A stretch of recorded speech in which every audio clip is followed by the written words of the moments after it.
Hi guys, it's me again and welcome to my vlog. So for today's video, ipapakita ko sa inyo kung ano ba ang meron dito sa Hoi An. Madami nang nagsuggest sa amin na pumunta dito.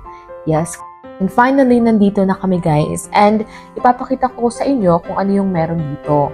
Yes, ang plano namin today is to buy coffee, tea, and then silver. And then gold dapat. Kaya lang, pag punta namin doon, medyo namahalan kami. First stop is Mr. Viet Coffee. Yeah, actually guys, ito yung name ng brand but hindi ko talaga, nakalimutan ko kung ano yung pangalan ng coffee shop.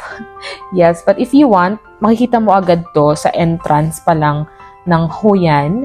May makikita kang store dyan. Yan yun. Yes, and yung binili namin is yung 3-in-1. Mr. Viet 3-in-1 tapos dalawang tea. Yes, I think 3-in-1 coffee is around 290,000 dong and that's $10.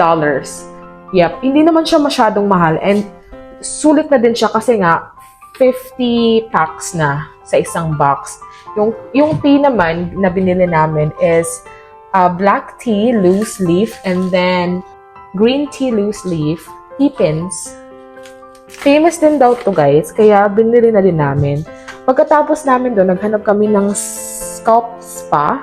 Kaya lang, wala kaming nakita. May spa sila guys, like hair wash, like foot massage, body massage, pero wala silang scalp spa. So, sabi namin, maybe next time, maghahanap na lang kami sa iba. Baka wala dito sa Hoi An.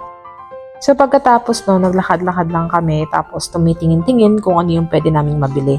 Kasi nga, babalik na siya ng Pinas and he's looking for things na pwede niyang madala doon pagbalik sa Pinas and ibigay sa mga family members and friends niya. Ako naman, naghahanap ako ng gold store. Kaya lang, pagtingin namin, napakamahal ng gold nila dito sa Hoi An, guys. So, wala pa sa budget. That's why I decided to buy silver lang muna.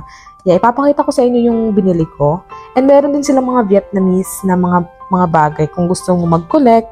And, di ba, ilagay mo sa bahay, sasabihin mo sa mga kamag-anak mo na, hi, binili ko yan sa Vietnam, binili ko ito sa Thailand, binili ko ito sa Indonesia, Malaysia, di ba?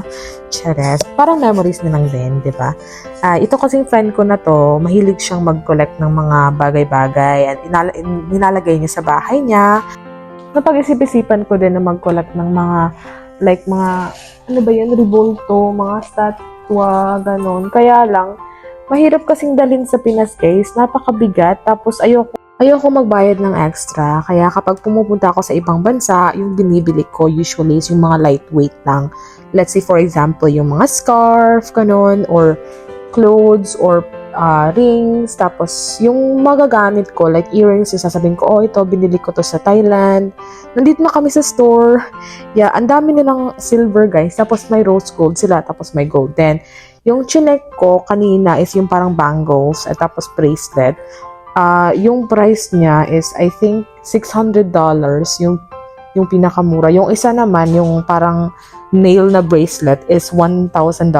Kaya lang, wala sa budget yun, guys. Diba? And tumingin din ako ng earrings. Yung nagustuhan ko lang is yung ring kasi nga hindi naman ako masyadong mahilig doon. So, inulan kami guys kaya hindi na kami makapag-continue. Sa susunod na vlog na lang yung lanterns, diba? Yung bridge, tapos yung parang boat nila na ang lakas mag-spin. Ngayon, wala na akong time guys. See you in my next vlog. If you're new here, by the way, don't forget to follow my page and subscribe to my YouTube channel. Yun lang. Thank you so much.